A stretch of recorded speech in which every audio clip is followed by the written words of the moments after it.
Good morning students, प्यारे बच्चों।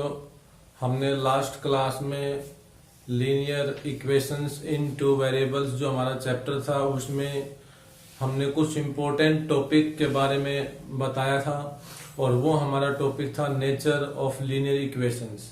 Nature of linear equations पे हमारे इस टॉपिक के ऊपर एचबीएसई, सीबीएसई और हमारे जो बहुत से कंपटीशन लेवल के टेस्ट होते हैं उन सभी टेस्टेज में जो क्वेश्चन आते हैं उनमें से एक क्वेश्चन आपका इस नेचर ऑफ लीनियर इक्वेशन पे भी पूछा जाता है। तो इसके ऊपर मैं आपको एक बार थोड़ा सा एक रिव्यू बताऊंगा, यानी जो हमने फॉर्मूले बताए थे वो पहले फॉर्मूले बताऊंगा और उसके बाद में हम कुछ मल्टीपल चॉइस क्वेश्चंस करेंगे जो कि पीछे प्रीवियस टेस्टेज में आए हुए हैं, प्रीवियस एग्जाम में आए हुए क्वेश्चंस हैं, उन पे डिस्कस करना चाहेंगे। तो मैं पहले आपको बताना चाहूंगा कि यहाँ पर हमारे पास 3 कंडीशंस होती हैं। पहली कंडीशन ये होती है कि यदि हमारे पास a1/a2 बराबर हो बराबर नहीं हो b1/b2 के। देखिए मैं तीनों की तीनों कंडीशंस यहाँ पे नोट करता हूँ, यहाँ पे नोट कर रहा हूँ, आप उन कंडीशंस को ध्यान से देखिए और समझिए। अगर हमारे पास कोई दो इक्वेशन इस तरह से हैं, a1x plus b1y plus c1 equal to 0, a2x plus b2y plus c2 बराबर 0, यह कोई हमारे पास दो इक्वेशन दी हुई है। तो इन दोनों इक्वेशंस में 3 कंडीशंस बनती हैं। पहली कंडीशन ये होती है कि यदि हमारे पास a1/a2 बराबर नहीं हो b1/b2 के, अगर ये कंडीशन हमारी बनती है तो वहां पर हमारे पास यूनिक सॉल्यूशन पाए जाते हैं। यूनिक सॉल्यूशन हमारे पास x की वैल्यू के लिए यूनिक सॉल्यूशन होंगे और इसका जो ग्राफ बनेगा वो इंटरसेक्ट करेगा। दो ही बात हमें ध्यान में रखने हैं, एक तो यूनिक सॉल्यूशन और इंटरसेक्टिंग ग्राफ। इसके अंदर यूनिक सॉल्यूशन और इंटरसेक्टिंग ग्राफ होगा। मैं यहां लिख देता हूं यूनिक सॉल्यूशन होंगे और इसका ग्राफ होगा वो इंटरसेक्ट करेगा, इंटरसेक्टिंग ग्राफ बनेगा, यानी कि वो दोनों लाइनें इस तरह से आपस में काट के जाएंगे। ठीक है। दूसरी कंडीशन मेरी ये बनती है कि अगर मैं a1/a2 is equal to b1/b2 और is not equal to c1/c2 लेता हूं, यहाँ पे 3 कंडीशन बनेगी। इन तीनों कंडीशंस में से कोई ना कोई कंडीशन जरूर सेटिस्फाई हो जाती है। तो सेकंड कंडीशन ये होती है कि अगर पहली और दूसरा रेशियो बराबर हो और तीसरा रेशियो बराबर ना हो तो वहां पे जो दो लाइनें हैं जो कि लीनियर इक्वेशंस हैं उनकी जो लाइनें ग्राफ पेज पे बनेगी वो पैरेलल बनेगी और उनमें कोई भी सॉल्यूशन नहीं होगा। That have no solution. यहाँ पे हमारे पास नो सॉल्यूशन आएंगी और उनकी जो लाइंस होंगी वो कैसी लाइंस होंगी? पैरेलल लाइंस होंगी। ग्राफ पेज पे इस तरह से पैरेलल लाइन बनेंगी जो आपस में कभी भी काट के नहीं जाएंगी। ठीक है। तीसरी जो मेरी कंडीशन आती है वो ये है कि अगर a1/a2 बराबर हो b1/b2 के और बराबर हो c1/c2 के, यदि तीनों के तीनों रेशियोज इक्वल होते हैं तो वहां पे जो लाइंस होंगी वो कोइंसिडेंट होंगी, यानी उनका जो ग्राफ बनेगा वो ओवरलैप बनेगा। एक लाइन के ग्राफ के ऊपर से ही दूसरी लाइन का ग्राफ जाएगा तो कोइंसिडेंट या ओवरलैप लाइंस। यहाँ पे इक्वेशंस के बहुत से सॉल्यूशंस निकलेंगे, यानी x और y की जो वैल्यू होंगी वो बहुत ज्यादा होंगी। इनफाइनाइट मैनी सॉल्यूशंस कह सकते हैं। यहाँ पे आपके पास मैनी सॉल्यूशंस बनेंगे और जो ग्राफ बनेगा वो कोइंसिडेंट बनेगा। यहाँ पे कोइंसिडेंट कह सकते हैं हम, या इसको हम ओवरलैप भी बोल सकते हैं। तो ये हमारे पास 3 कंडीशंस होती हैं जिनके ऊपर लीनियर इक्वेशंस डिपेंड करती हैं। लीनियर इक्वेशंस का ग्राफिकली रिप्रेजेंटेशन डिपेंड होता है। ठीक है। तो इनके ऊपर जो कुछ एक क्वेश्चन हमारे हैं जो कि हमारे एग्जाम में आए हुए हैं, प्रीवियस एग्जाम में देखिए पहला हमारा क्वेश्चन है for which value of k, कि k की किस वैल्यू के लिए हमें k की वैल्यू निकालनी होगी। विद्यार्थियों हमें यहाँ पे k की वैल्यू निकालनी है और वो दी हुई है the given equations 4x + ky + 5 = 0 and 2x + 3y + 7 = 0। हमें यहाँ पे दोनों इक्वेशन दी हुई हैं। इन दोनों इक्वेशंस में हमें k का मान निकालना है और शर्त यह रखी है कि will have a unique solution. Unique solution यानी कि ये जो दोनों इक्वेशन है, ये दोनों इक्वेशन एक यूनिक सॉल्यूशन को रिप्रेजेंट करती हैं। अब बेटा हमें इस बात का ध्यान होना चाहिए कि जब यूनिक सॉल्यूशन को रिप्रेजेंट करेंगी तो वहां पे हमारे पास इक्वेशंस का नेचर कैसा होगा। इक्वेशंस का नेचर हमें याद होना चाहिए यूनिक सॉल्यूशन में। तो यूनिक सॉल्यूशन जब आपका होता है तो वहां ग्राफ तो ऐसा बनेगा, ग्राफ आपका इंटरसेक्टिंग बनेगा और वहां पे a1/a2 is not equal to b1/b2 की कंडीशन होती है। तो यहां पर हम a1/a2 is not equal to b1/b2 condition apply करेंगे और फिर देखते हैं कि आपका कौन सा ऑप्शन यहां पे मैच करता है। तो a1/a2 और b1/b2 निकालने के लिए हमें a1 और b1, a2 और b2 की वैल्यू निकालनी होती है। तो a1 तो क्या होता है x का कोफिशिएंट, b1 y का, a2 है वो दूसरी इक्वेशन में x का होता है और b2 है वो दूसरी इक्वेशन में y का होता है। तो यहाँ पे देखिए हमारे पास जो ये 4 होगा ये a1 होगा और k होगा ये b1 होगा, यहाँ पे 2 है वो a2 होगा और जो 3 है वो b2 होगा। तो हम यहाँ पे कंपेयरिंग करके a1 b1 और a2 b2 की वैल्यू निकालेंगे और उसके बाद यहाँ पे इस रेशियो को देखते हैं। इस रेशियो को हम पुट करेंगे क्योंकि हमें गिवन में है यूनिक सॉल्यूशन गिवन में। जब यूनिक सॉल्यूशन हमें दिया हुआ है इसका मतलब इस कंडीशन को ये सेटिस्फाई करेगा, इस नेचर को सेटिस्फाई करेगा। तो यहाँ पे हम वैल्यू पुट करेंगे तो a1 की वैल्यू हमारे पास हो जाएगी 4। मैं यहाँ पर क्वेश्चन को सोल्व कर देता हूं। देखिए स्टूडेंट्स यहाँ पे मैं सोल्व कर देता हूं, यानी कि a1 की वैल्यू है वो मेरे पास 4 है अपॉन a2 की वैल्यू है वो 2 हो जाएगी इज नॉट इक्वल टू और b1/b2, b1 का मतलब k हो गया और b2 का मतलब 3 हो जाएगा, k और 3 हो जाएगा। b1 की वैल्यू आपके पास k हो जाएगी और b2 की वैल्यू 3 हो जाएगी। तो देखिए यहां से प्रिय विद्यार्थियों, प्यारे विद्यार्थियों, देखिए ये a1 है, ये b1 है, ये a2 है, ये b2 है।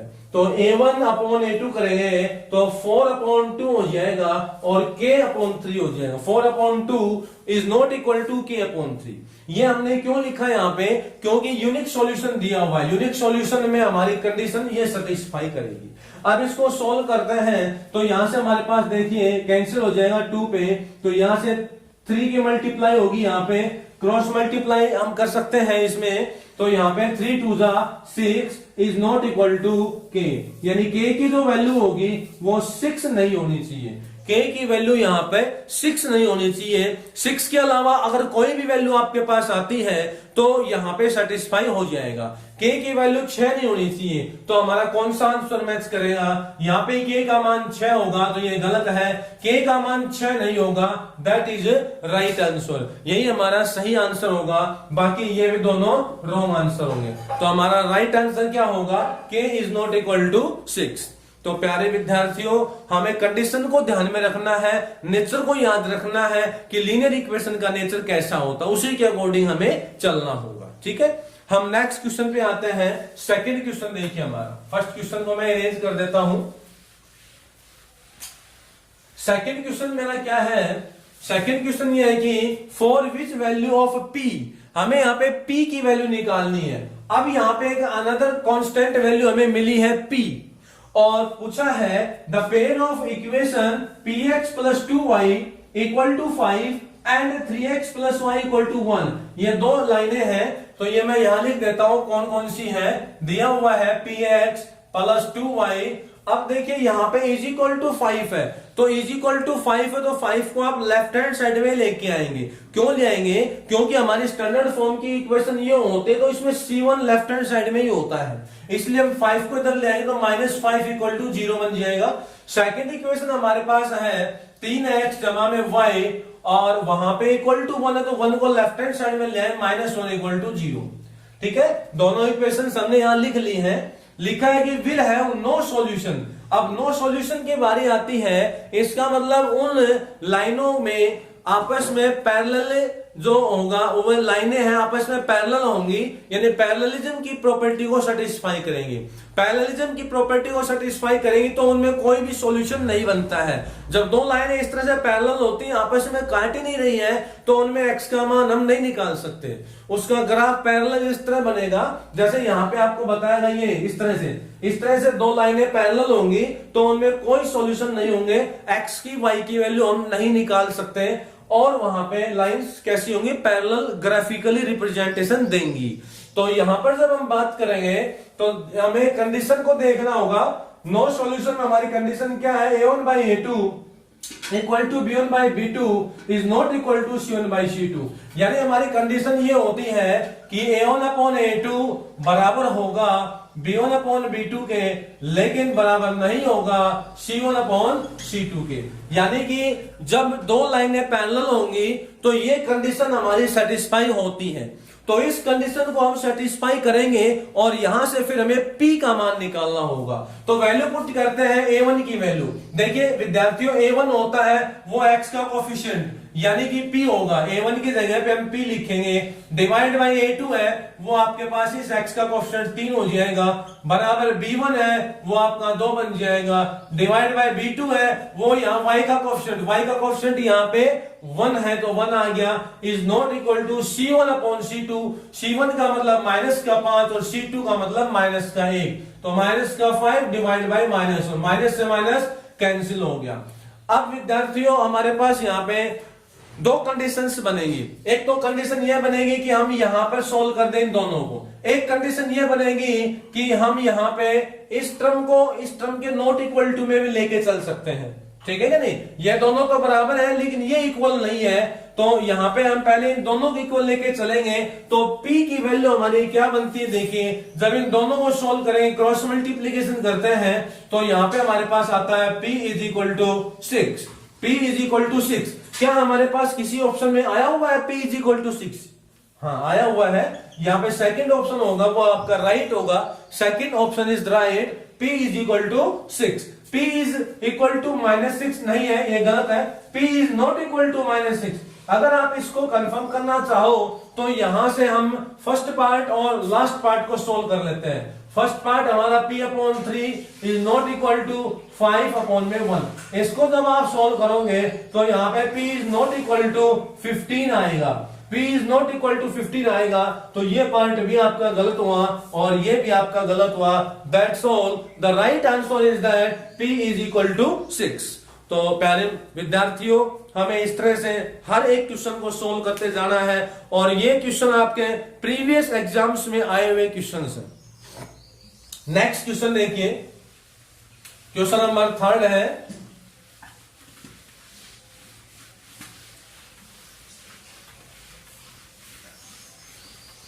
क्वेश्चन नंबर 3 मेरा है यहाँ पे, the point where equation ax plus by minus c equal to 0 meets on x axis. यानी कि क्या पूछा गया है क्वेश्चन में कि वो हमें पॉइंट बताना है, द पॉइंट यानी वो पॉइंट बताइए जहां पर, वेयर का मतलब जहां पर इक्वेशन हमें ये दी हुई है कि ये equation meets on x axis पे मिलती है।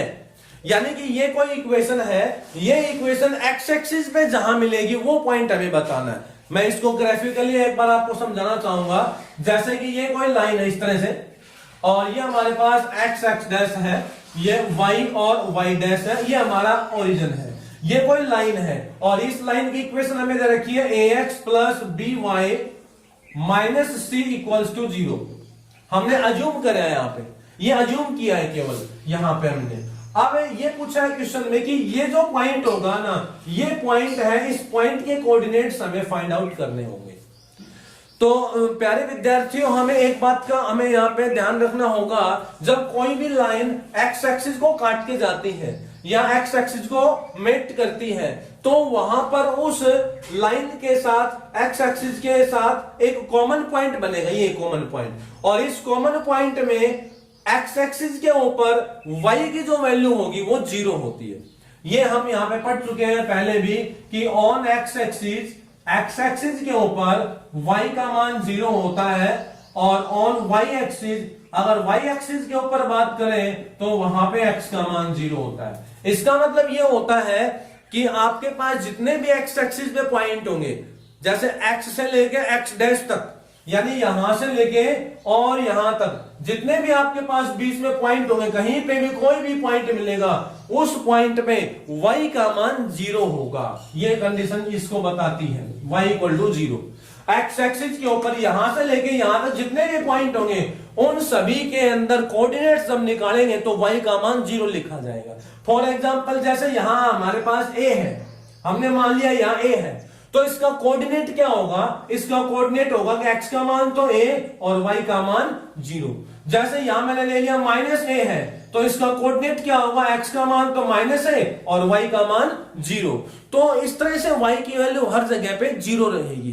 तो यहां पे भी y की वैल्यू क्या रहेगी, 0, और हमें x की वैल्यू यहां से निकालनी होगी। तो y की वैल्यू 0 हम इस इक्वेशन में भी पुट कर सकते हैं, क्योंकि दोनों का यहाँ पे इंटरसेक्टिंग पॉइंट है, कॉमन पॉइंट है, इस वजह से। तो जब हम यहाँ y का मान 0 रखेंगे तो क्या मिलेगा हमें, ax जमा b गुणा में 0 और माइनस सी इक्वल टू 0। तो यहां से बन गया आपके पास ax बराबर में c, क्योंकि ये तो आपका क्या हो गया, नथिंग, 0 हो गया। तो x का मान क्या आ जाएगा, c अपॉन में a।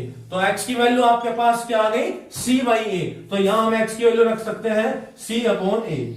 अब आपका ऑप्शन देखिए कौन सा मैच होता है, c अपॉन a और ये 0 हुआ, तो c अपॉन a और 0 आपका ऑप्शन फोर्थ मैच होगा। ये बाकी के ऑप्शन होंगे ये आपके गलत होंगे, बिल्कुल सही आपका करेक्ट आंसर होगा वो डी ऑप्शन होगा, यानी फोर्थ पार्ट पे जो दिया गया है ये होगा हमारे पास। ठीक है, तो इस क्वेश्चन को ध्यान से समझना है, इसका ग्राफिकली रिप्रेजेंटेशन आपको समझ के और फिर करना होगा। अगर ये क्वेश्चन इस तरह से कहा जाए, एक्स एक्सिस की जगह पे वाई एक्सिस की बात आ जाए, अगर एक्स एक्सिस की जगह पे वाई एक्सिस की बात आए, तो आप ये देखिए कि ये जो लाइन है ये वाई एक्सिस को काट के जाएगी, वाई एक्सिस को काट के जाएगी, तो वहां पे एक्स का मान आपको 0 रखना होगा, यानी यहां 0 रख दो और फिर वाई की वैल्यू आपके पास आएगी। ठीक है, अगले क्वेश्चन पे चलते हैं। नेक्स्ट हमारा फोर्थ क्वेश्चन है,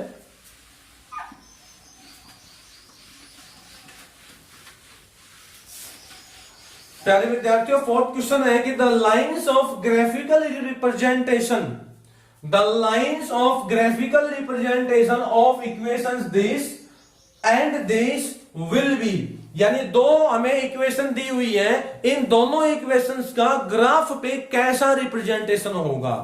ग्राफिकली रिप्रेजेंटेशन पूछा है, इक्वेशन दे रखी है 9x प्लस में 3y प्लस 12 इक्वल टू 0। ठीक है, यहां पे दिया हमें 18x प्लस में 6y प्लस 24 इक्वल टू 0।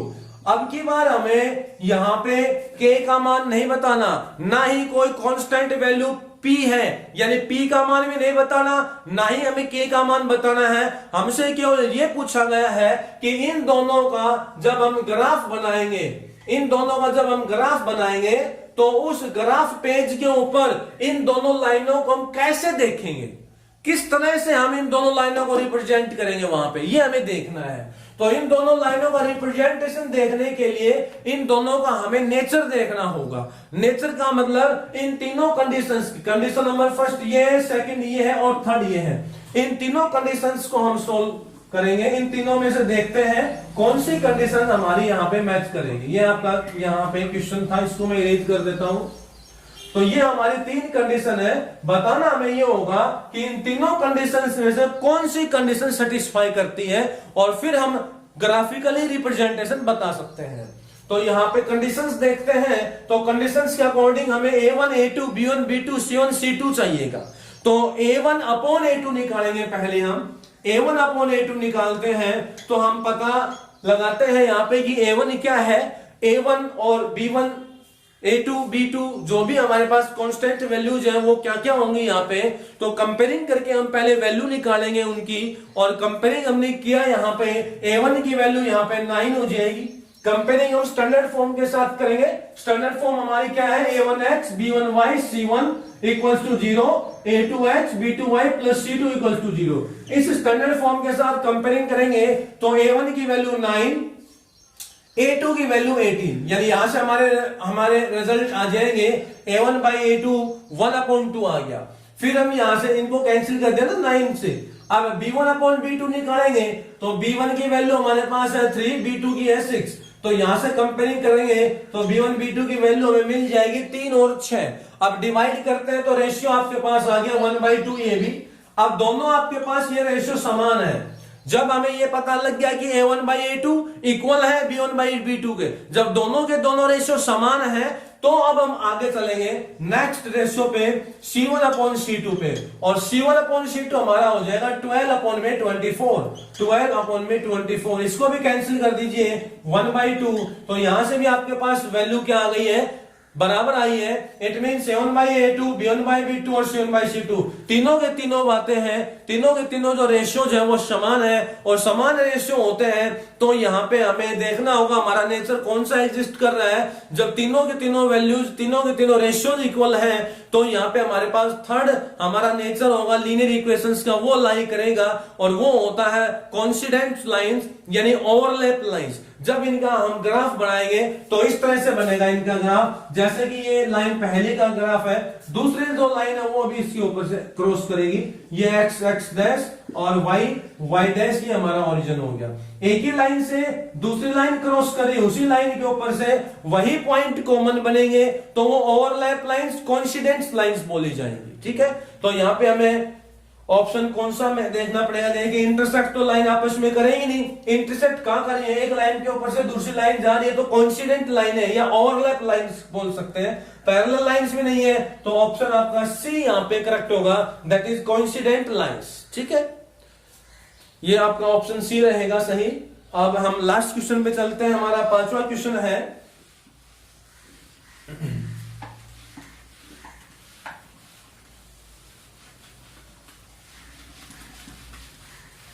पांचवें क्वेश्चन में हमें क्या बताना है, देखिए स्टूडेंट्स, विच कंडीशन, कौन सी कंडीशन हमें सेटिस्फाई करती है the consistency of equations, equations की कंसिस्टेंसी यानी इक्वेशंस में स्थायित्व।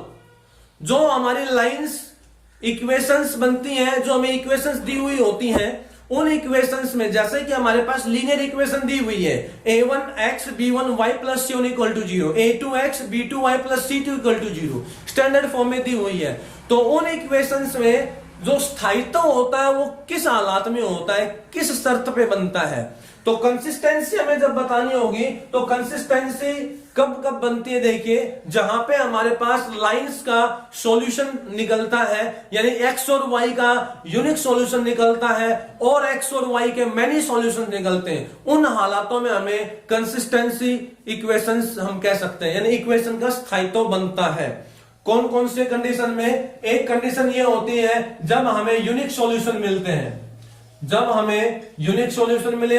दूसरी कंडीशन होती है मैनी सॉल्यूशंस, जब हमें मिलते हैं मैनी सॉल्यूशंस। इन दोनों कंडीशंस में हमारे पास इक्वेशंस होंगी वो कंसिस्टेंसी रखेंगी, यानी कंसिस्टेंट इक्वेशंस बोल सकते हैं हम यहां पे। और हमारा तीसरा जो यहां पे होता है, तीसरा जो ऑप्शन बनता है यानी नेचर होता है वो नो सॉल्यूशन का होता है। तो नो सॉल्यूशन में जो इक्वेशंस होती हैं वो नॉन कंसिस्टेंट होती हैं, जहां पे कोई सॉल्यूशन नहीं होता है उसमें अस्थायित्व मिलता है, वहां पे लाइंस में स्थायित्व नहीं होता है। तो यहां पे हमारे पास दो कंडीशन होंगी, यूनिक सॉल्यूशन और मैनी सॉल्यूशंस में। तो आपके पास ऑप्शन ए और ऑप्शन बी सही होगा, यूनिक सॉल्यूशन और मैनी सॉल्यूशंस। ऑप्शन सी में लिखा है बोथ ए एंड बी, तो यहाँ पे ऑप्शन सी बिल्कुल करेक्ट आंसर रहेगा, ऑप्शन डी आपका नहीं होगा। यहाँ पे आपका ऑप्शन सी करेक्ट आंसर है, बोथ ए एंड बी हो जाए। ठीक है, ये आपका क्वेश्चन है। इस तरह से आपको मल्टीपल चॉइस क्वेश्चंस को सोल्व करना है, जो कि आपके प्रीवियस एग्जाम्स में आए हुए हैं, HBSC CBSE लेवल के एंड ऑल कंपटीशन में पूछे जाते हैं इस तरह के क्वेश्चंस, जो कि SSC CGL में भी इस लेवल के क्वेश्चन कुछ हद तक पूछे जाते हैं। ठीक है, thank you, have a nice day.